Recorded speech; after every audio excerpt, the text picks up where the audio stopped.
डूब गया। भगवान में लग के जीव कभी छोटा नहीं होता, क्या हो जाता है? बड़ा हो जाता है। क्योंकि गुलाब के नजदीक जाके कोई गोबर जैसा तो नहीं महकता। बताओ, भोजपुरी बोली, गुलाब के नजदीक जाके गोबर जैसा महकता है, गुलाब जैसा? बताओ, गुलाब जैसा। गोबर के नजदीक तो भगवान के नजदीक जाओगे तो भगवत्ता उतर आएगी, भगवान का तेज उतर जाएगा, भगवान का वैभव उतर आएगा, भगवान का स्वरूप उतर आएगा, भगवान का प्रभाव उतर आएगा और तुम्हारी दिन दुगुनी रात चौगुनी भगवत्ता बढ़ती चली जाएगी। अब भगवान में नहीं लगा होता तो बंदर भालू को कौन पूजता, कौन जानता? कोई जानता? और देखो, भगवान अपने पर आ जाए तो दुनिया में किसी की चलती है नहीं, दुनिया में किसी की नहीं चलती। भगवान जब लेने पर आ जाए तो तुम्हारा ताला पर ताला दिया रहेगा, चुटकी नहीं लगेगी। ऐसे चुटकी बजाने में तो टाइम लग रहा है, इससे भी कम समय में सब ले लेते हैं। और देने में आए तो पलक नहीं झपके, उतना समय में सब प्राप्त हो जाता है। हाथी देखे हो? हाथी झारखंड में खूब पाए जाते हैं। और बेल सिरफल का पेड़ देखा है, कांटा वाला बेलपत्री जो चढ़ाते हैं शिव जी को, तो बेल का फल होता है, कितना बड़ा बड़ा होता है। अच्छा, और कितना उसका खोपड़ा, ऊपर का कवच कितना मजबूत होता है, कछुए की खोपड़ी की तरह होता है कि नहीं? किसी को मार दो तो सर फूट जाएगा कि नहीं? तो हाथी क्या करता है कि उस बेल को खड़े खड़ा निकल जाता है, उसको खाना होता है, दबाता है पर टूटता नहीं है। तो हाथी क्या करता है, उस बेल को निकल जाता है। अब बेल कहाँ गया? हाथी के पेट में। अब हाथी की उतनी मोटी चमड़ी, ध्यान देना, हाथी की उतनी मोटी चमड़ी, उतनी मोटी चमड़ी के अंदर उसका उतना मोटा आंत का लेयर, और उसके बाद हाथी उसको हजम करता है। और हजम करके जब मल का त्याग करता है तो वो बेल वैसे ही खड़ा खड़ा बाहर आ जाता है। हाथी जब मल का त्याग करता है तो जिस बेल को निगला होता है वो वैसे ही बिना फूटे बिना टूटे क्या हो जाता है? बाहर आ जाता है। और इसके बाद उस बेल को फोड़ के देखोगे ना तो ऊपर से खोपड़ी तो वैसे ही बंद रहेगी, पर अंदर का सारा गुदा गायब हो जाएगा। अंदर का सारा गुदा गायब। अब बताओ, उतनी मोटी चमड़ी से ढका हुआ है, उसके भीतर आंत का उतना मोटा लेयर, उसके अंदर खोपड़ी का उतना मोटा लेयर, लेकिन इतना 3-3, 4-4 पहरा और बंदिश लगाने के बाद ही भगवान ने बेल के अंदर से गुदा गायब कर दिया। अपने पर आ जाए तो तुम लाख छिपा के रखोगे, वो ले लेगा। और देने पर आ जाए तो देने पर आ जाए तो पूरी दुनिया तुम्हारे अपोजिट खौरी हो, पर देने पर आ जाए तो 1000 बंदिशों के बाद भी तुमको मालामाल कर देगा। पूछो कैसे? नारियल का पेड़ देखा है? नारियल का पेड़ कितना बड़ा होता है, कितना ऊंचा होता है, और नारियल के पेड़ पर कितनी ऊंचाई पर फल लगता है? नारियल के पेड़ पर वो लंबी ऊंचाई पर क्या लगता है? फल। अब बताओ, उतने ऊंचे फल में नारियल के ऊपर क्या होता है? जटाओं का कवच होता है। क्या होता है?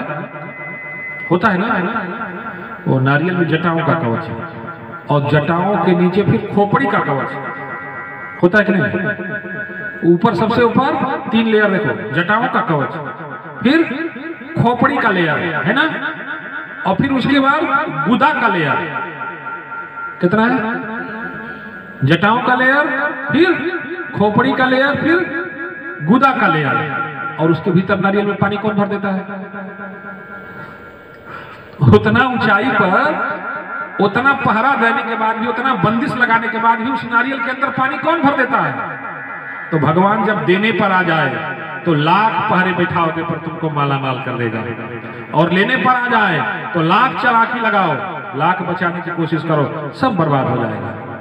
एक और सत्य घटना बता रहे हैं।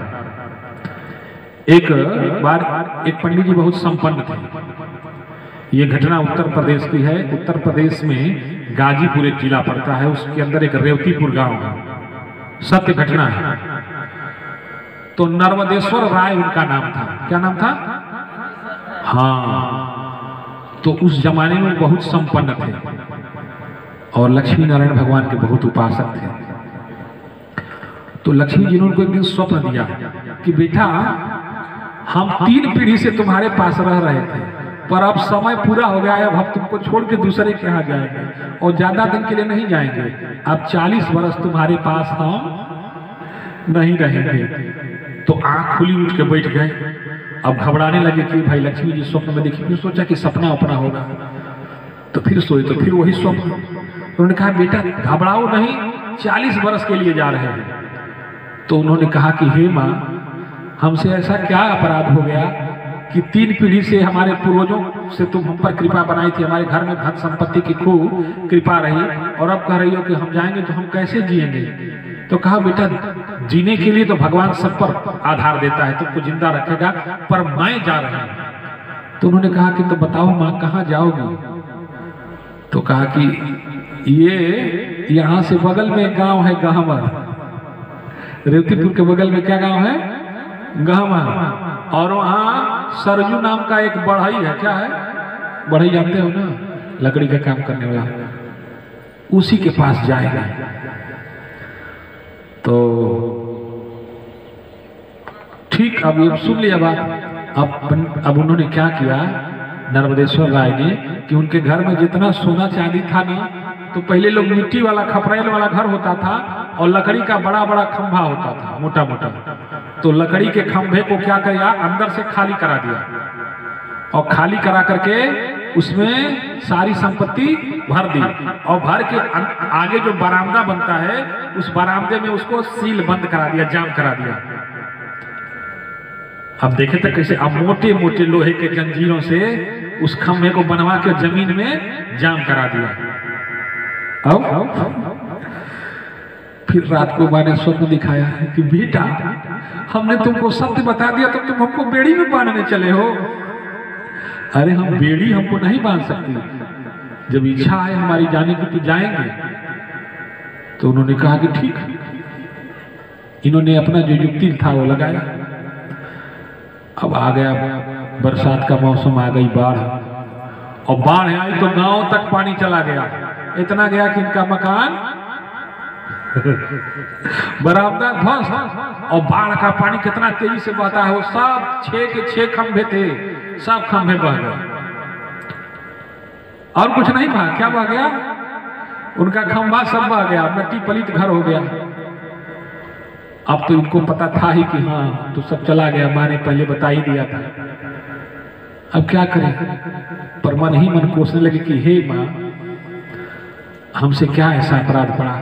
और जिस गांव में उन्होंने बताया था इनको, तो उसको जाकर के इन्होंने बता दिया कि देखो भाई, हमको लक्ष्मी जी पहले स्वप्न में बताई थी कि तुम्हारे यहाँ से जाने वाले हैं और सरजू तुम्हारे यहाँ आएंगे, पता नहीं किस रूप में आएंगे।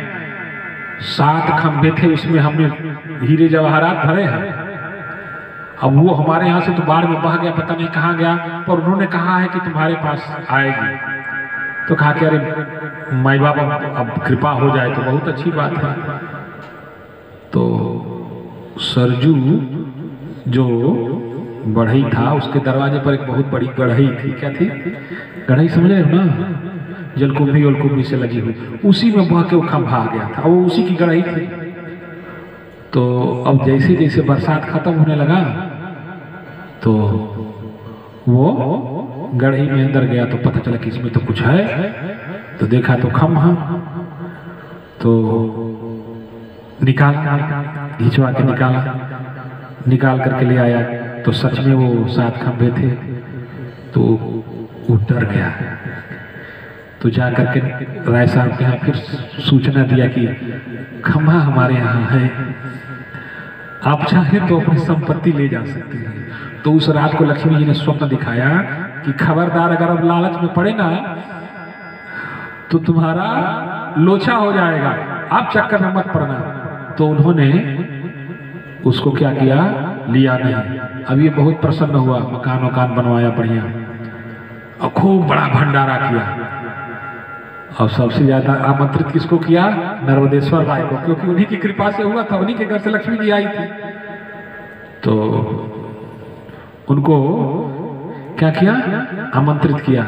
वो जब भोजन प्रसाद कर लिए जाने लगे, कहे भैया चलो अब माता जी की कृपा हो ही गई, नहीं रुकना चाहते तो क्या करें। पर इसके मन में भय था, तो कहा ना कि चाचा जा रहे हैं आप तो चाची के लिए भी प्रसाद लेते जाइए। तो मिट्टी की कहतरी जिसमें दूध दही जमाते हैं, तो 5-6 कहतरी में मोहर भर के और एक कहतरी में दही भर के और कपड़े में बांध के एक आदमी से भिजवा दिया साथ में। तो साथ में भिजवाया।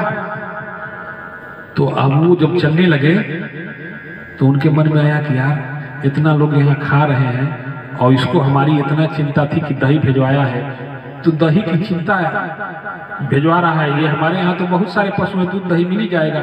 तो जो लेके गया था उसको कहा ना कि ऐसा करो कि एक कहतरी केवल रख दो ऊपर वाली, और नीचे वाली सब कहतरी तुम लेके जाओ, क्योंकि वो तो देखा नहीं था क्या है। तो ऊपर से एक कहतरी हटाया और उसको रखवा लिया, और नीचे कहतरी ले जाके कहा वही खिला देना। और जिसको भेजा था वो उसका लड़का था, सरजू का। किसका लड़का था? बढ़ई का। और लेकर के जब घर आया तो खोला तो फिर मुहरिया लौट के तो भगवान जब आपे पर आ जाए, देने पर आ जाए, तो जीव को क्या नहीं